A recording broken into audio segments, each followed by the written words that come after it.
Bismillahirrahmanirrahim. Assalamualaikum warahmatullahi wabarakatuh. Syukur alhamdulillah kita masih dipertemukan kembali di channel ini. Sholawat dan salam selalu dan tetap tercurahkan kepada junjungan kita Nabi besar Muhammad sallallahu alaihi wasallam. Allahumma sholli ala sayyidina Muhammad wa ala ali sayyidina Muhammad.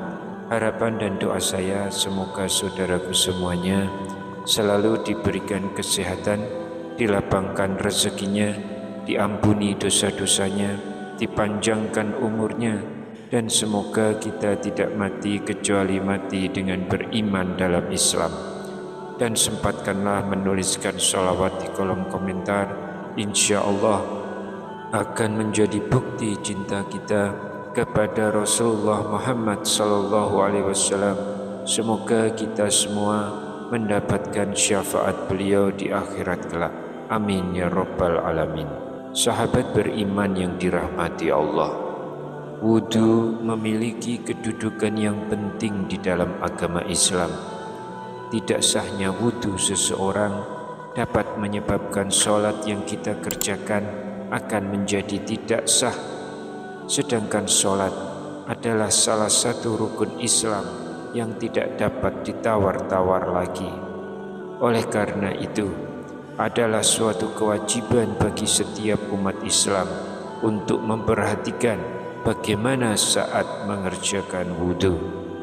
Dalam sebuah hadis, Nabi SAW bersabda, tidak diterima sholat yang dilakukan tanpa wudu, dan tidak diterima sedekah yang berasal dari harta yang didapat secara tidak halal. Hadis riwayat Muslim. Oleh karena itu, berikut ini ada 10 kesalahan yang sering dilakukan oleh umat Islam dalam tata cara berwudu. Yang pertama, tidak membaca bismillah. Sebagaimana dalam sebuah hadis, Rasulullah sallallahu alaihi wasallam bersabda, tidak sempurna wudu seseorang yang tidak membaca basmalah. Hadis riwayat Ahmad. Lalu yang kedua, tidak sempurna membasuh anggota tubuh. Tidak sempurnanya dalam membasuh anggota wudu yang mengakibatkan ada sebagian anggota wudu yang menjadi tidak terbasuh oleh air.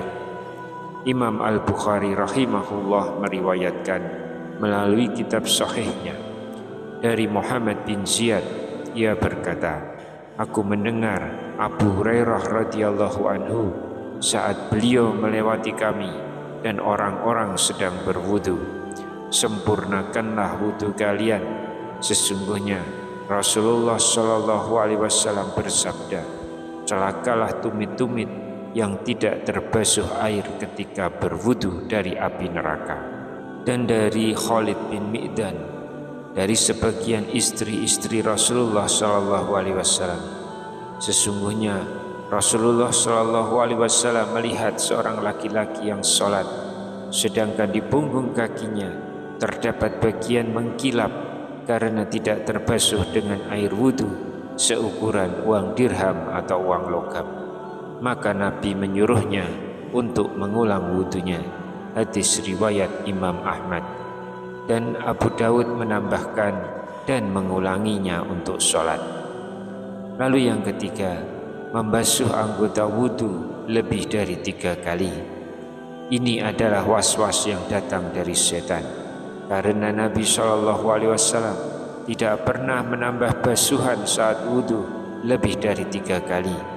Sebagaimana tersebut dalam Sahih Al-Bukhari dari Sabit bahwa Nabi SAW berwudu 3 kali.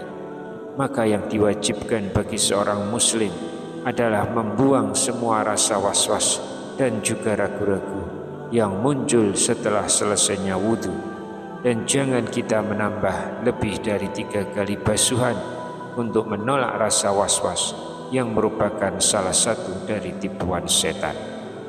Yang keempat, boros ketika menggunakan air untuk wudhu. Allah telah melarang hal ini melalui firman-Nya, dan janganlah kalian berlebih-lebihan. Sesungguhnya Allah tidak menyukai orang-orang yang berlebih-lebihan. Quran Surat Al-An'am ayat 141 dan Quran Surat Al-A'raf ayat 31. Rasulullah SAW juga bersabda terkait hal ini, janganlah kalian boros dalam menggunakan air. Maka beliau atau Sa'ad berkata, apakah dalam masalah air ada pemborosan? Beliau bersabda, iya, walaupun kamu berada di sungai yang banyak airnya. Hadis riwayat Ahmad. Yang kelima, menyebut nama Allah di dalam WC atau masuk ke dalamnya dengan membawa sesuatu yang di dalamnya terdapat zikir kepada Allah. Ini adalah hal yang makruh, maka sepantasnya bagi seorang muslim untuk menjauhinya. Dari Ibnu Umar radhiyallahu anhu, beliau berkata, ada seorang lelaki yang berlalu sementara Rasulullah SAW sedang buang air kecil. Maka orang itu pun mengucapkan salam, tapi Nabi tidak membalas salamnya. Hadis riwayat Muslim. Hal ini karena menjawab salam adalah termasuk zikir. Yang keenam, beristinja atau mencuci dubur setelah buang angin atau kentut. Tidak perlu istinja ketika buang angin atau kentut. Istinja hanya dilakukan pada buang air kecil dan buang air besar. Maka tidak disyariatkan bagi orang yang kentut untuk beristinja sebelum berwudu, sebagaimana yang dilakukan oleh sebagian orang. Imam Ahmad rahimahullah berkata, tidak terdapat dalam Alkitab, tidak pula dalam sunnah Rasulnya, adanya istinja dalam kentut, yang ada hanyalah wudu. Yang ketujuh, tertidur, kemudian tidak mengulang wudu. Sebagian orang tertidur di masjid, kemudian apabila iqamat dikumandangkan, lalu dibangunkan oleh orang di sebelahnya, lalu ia langsung bangkit sholat tanpa berwudu lagi. Orang yang seperti ini wajib baginya untuk berwudu karena dia lelap dalam tidurnya. Adapun kalau dia sekedar mengantuk dan tidur ringan sehingga masih mengetahui siapa yang ada di sekitarnya, maka tidak wajib baginya untuk berwudu lagi. Yang kedelapan, meninggalkan istinsya dan istinsyaq. Istinsya adalah menghirup air melalui hidung sampai ke pangkal hidung, dan istinsyar adalah mengeluarkan air yang dihirup tadi dari hidung.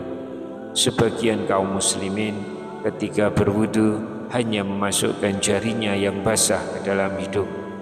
Padahal dalil tentang istinsya dan istinsyar adalah hadis yang terdapat dalam Sahih Al-Bukhari. Dari Humran, beliau mensifati wudu Utsman radhiyallahu anhu. Kemudian ia memasukkan tangan kanannya di bejana, lalu ia berkumur, menghirup air ke hidung dan mengeluarkannya. Dan Nabi SAW bersabda, barang siapa berwudu, hendaklah ia menghirup air ke hidung dan menghembuskannya kembali. Dan barang siapa yang melakukan istisma atau bersuci dari buang air besar dengan batu, hendaklah melakukannya dengan ganjil. Yang kesembilan, menganggap bahwa mengusap leher dianjurkan, padahal sebenarnya tidak demikian. Hal itu tidak dianjurkan dan tidak termasuk ibadah wudu. Yang kesepuluh, doa saat membasuh anggota wudu. Imam An-Nawawi berkata, doa-doa ini, yaitu doa-doa pada saat membasuh anggota wudu, tidak memiliki dasar. Dalam Fatma Lasnah Daimah dikatakan, tidak ada doa dari Nabi SAW pada saat membasuh dan mengusap anggota wudu, dan doa yang disebutkan dalam hal ini adalah bikinan orang yang tidak berdasar. Yang diketahui secara syar'i adalah basmalah di awal wudu, mengucap 2 kalimat syahadat di akhir wudu, ditambah dengan ya Allah, jadikanlah aku termasuk orang-orang yang bertobat, dan jadikanlah aku termasuk orang-orang yang bersuci. Wallahu a'lam bishawab. Demikian yang bisa saya sampaikan di kesempatan kali ini. Semoga dapat memberi manfaat untuk kita semua. Amin ya rabbal alamin. Wassalamualaikum warahmatullahi wabarakatuh.